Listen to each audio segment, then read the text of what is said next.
India 9 News, Mirror of Truth. Andhjan Mandal કેસીઆરસીના દિવ્યાંગ વિદ્યાર્થીઓ માટે સરકારી ભરતીના ફોર્મ ભરાશે.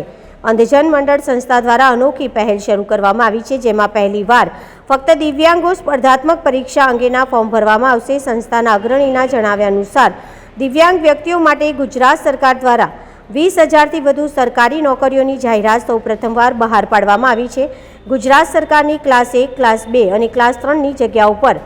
દિવ્યાંગ વ્યક્તિઓની સરકારી નોકરી આપવામાં આવશે. આ માટે અંધજન મંડળ સંસ્થા દ્વારા ફોર્મ ભરવાનું આયોજન કરવામાં આવ્યું છે. તમામ દિવ્યાંગ વિદ્યાર્થી ઉમેદવારોને માટે જીપીએસસી અથવા અન્ય સરકારી પરીક્ષાઓની તૈયારી કરી રહેલા તમામ ફોર્મ ભરી આપવામાં આવશે. આ દિવ્યાંગ વ્યક્તિઓને પોતાની લાયકાત મુજબ કઈ કેટેગરીમાં ફોર્મ ભરી શકાય તે માટે મૂંઝવણ હોય છે તો તેનું સચોટ માર્ગદર્શન અને ફોર્મ ભરી પ્રિન્ટ કાઢી આપવાની નિઃશુલ્ક વ્યવસ્થા આ સંસ્થા દ્વારા કરવામાં આવી છે, જેથી સમગ્ર કચ્છના વધુમાં વધુ દિવ્યાંગ લોકોને સરકારી નોકરી મળી શકે અને સંસ્થા અને સરકારશ્રીને જે તે હેતુ છે તે ચરિતાર્થ થઈ શકે તે અને દિવ્યાંગ લોકો સશક્ત બની શકે. તમામ ઉમેદવારોને શાળાનું પ્રમાણપત્ર, અનુસૂચિત જાતિ પ્રમાણપત્ર, આર્થિક રીતે નબળા વર્ગના ઉમેદવારો માટે પાત્રતા માપદંડ, વિકલાંગતાનું સર્ટિફિકેટ, HSCથી કરીને બધી જ માર્કશીટ, 12+ કોલેજની ડિગ્રી, સર્ટિફિકેટ, પાસપોર્ટ સાઇઝના ફોટા, આ તમામ દસ્તાવેજો જરૂરી છે. પરીક્ષા માટે ફોર્મ ભરવાનું સ્થળ અંધજન મંડળ કેસીઆરસી ભુજ ખાતે રહેશે તથા અમારા અન્ય સેન્ટરોમાં દિર્યાસ્થાન મંદિર નખત્રાણા ખાતે, યોગેશ્વર નગર નડિયા ખાતે અને રોટરી ક્લબ હોલ મુન્દ્રા ખાતે પણ આ ફોર્મ ભરવાનો સમય સવારે 10 વાગ્યાથી સાંજે 5 વાગ્યા સુધીનો રહેશે, જેની સર્વ દિવ્યાંગ વ્યક્તિઓએ નોંધ લેવી. Bureau report, Imran Awadiya, Mundra, Kutch. મારું નામ ગોહિલ અરવિંદ સિંહ. હું અંધજન મંડળ કેસીઆરસીમાં મેનેજર તરીકે કામ કરું છું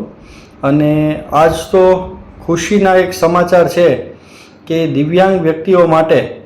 આ સંસ્થા દ્વારા એક નવી પહેલ કરવામાં આવે છે કે આપ જાણો છો એમ કે ગુજરાત સરકાર દ્વારા ઇતિહાસમાં પહેલી વખત દિવ્યાંગ વ્યક્તિઓ માટે સરકારી ભરતી અને એ પણ 20,000થી વધુ ભરતીની પ્રક્રિયા હાથ ધરવા જઈ રહી છે. ત્યારે અંધજન મંડળે પણ વિચાર્યું છે કે આપણે આ દિવ્યાંગ વ્યક્તિઓના જે સ્પર્ધાત્મક પરીક્ષાના ફોર્મ ભરવાના છે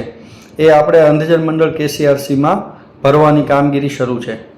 ખાસ કરીને આપને જણાવવાનું કે હમણાં જે જાહેરાત આવી ગુજરાત સરકારની એ મુજબ સરકારે ક્લાસ 1, 2 અને ક્લાસ 3 એવી રીતે અલગ અલગ કેટેગરીમાં સૌ પ્રથમવાર ગુજરાતના દિવ્યાંગો કે ગમે તે ડિસેબિલિટી ધરાવતા દિવ્યાંગ વ્યક્તિઓ હોય એના માટે અલગ અલગ સરકારી જગ્યાઓ પર નિમણૂક બહાર પાડવા માટેની ભરતી પ્રક્રિયા હાથ ધરવાની છે અને એમાં યુપીએસસીથી માંડીને અનેક સ્પર્ધાત્મક પરીક્ષાઓ લેવામાં આવશે અને દિવ્યાંગ વ્યક્તિઓને સરકારી નોકરી પ્રાપ્ત થઈ શકે એવું છે. જેના ભાગરૂપે અંધજન મંડળ અમદાવાદ દ્વારા આવા દિવ્યાંગ વ્યક્તિઓને તાલીમ, ક્લાસીસ અને રહેવા જમવાની સુવિધા સાથે સરસ મજાનું આયોજન કરવામાં આવ્યું છે અને એમના ફોર્મ ભરવાની પ્રક્રિયા પણ ઘણા સમયથી શરૂ છે. ત્યારે આજે અંધજન મંડળ કેસીઆરસી ભુજ દ્વારા પણ અમારી સંસ્થામાં પણ એ જ રીતે જે કચ્છના દિવ્યાંગ વ્યક્તિઓ છે કે જે ભણેલા ગણેલા છે, કંઈક તાલીમ લીધેલા છે અને એ લોકોને આ પ્રક્રિયામાં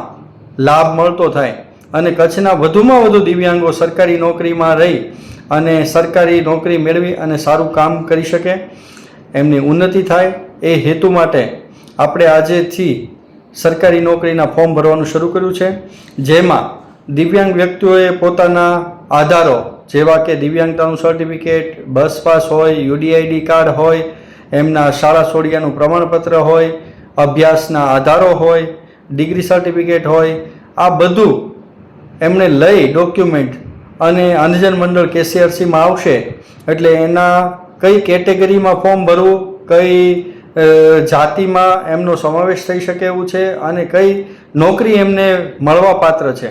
તો એ બધું તપાસ કરી અને એમને યોગ્ય માર્ગદર્શન આપી અને એમના ફોર્મ ભરવાનું કાર્ય શરૂ કરવામાં આવે છે. સાથોસાથ આ દિવ્યાંગ વ્યક્તિઓએ આધારો સાથે અહીંયા આવશે એ તો ઠીક છે, પણ અમારા જે સબ સેન્ટરો છે કે આપ જાણો છો એમ નખત્રાણામાં દરિયાસ્થાન મંદિરમાં અમારું સબ સેન્ટર આવેલું છે, એવી જ રીતે નલિયામાં યોગેશ્વર નગરમાં પણ અંધજન મંડળનું એક આખું સેન્ટર કાર્યરત છે અને મુન્દ્રા ખાતે રોટરી ક્લબમાં પણ અંધજન મંડળનું આ સેન્ટર કાર્યરત છે. તો ત્યાં પણ ભુજમાં નહીં આવી શકે તો અલગ અલગ તાલુકાઓમાં જઈ અને ત્યાં અમારી સંસ્થામાં આપશે તો એમને ભુજ પણ છેક સુધી ધક્કો ખાવાની જરૂર નથી અને એમની જે આ પ્રક્રિયા છે એ સરળ રીતે થઈ શકે. એમને જે પણ મૂંઝવણ હશે તો એનું સમાધાન થઈ શકશે અને આ સરકારીનો લાભ મળે એ જ હેતુથી આપણે આ પ્રયત્ન કરીએ છીએ.